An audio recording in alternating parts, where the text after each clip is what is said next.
has an outdoor and as well as an indoor location. Where in our indoor, you can do events, a place for its buffet, and a stage for the band if you have. You can do relaxation in our trellis open area where you can see the stars, the mountain scenery, the city scenery. Here at Highlights, it provides the best view in the city with a wide variety of concoctions, cocktails, and other drinks, as well as with our international and native cuisines to offer. Hershey's cocktail is composed with ice cream, coffee liqueur, and a touch of Hershey's syrup. This is one of our best cocktails here at Highlights also.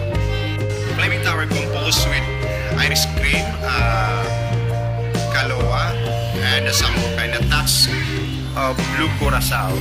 We consider these drinks as one of exciting and thrilling drinks because of his presentation, which is served with a pile of glasses and a fire. Here we do serve different kinds of foods, and we do some Mexican, Italian, Filipino, and a lot more. For the Italian dish, we do have this special ravioli. It's a bucket-sized pasta made stuffed with mushrooms and potato. Bestsellers here is more on the most popular is Filipino sisig. We do it special because we serve it in front of the guests.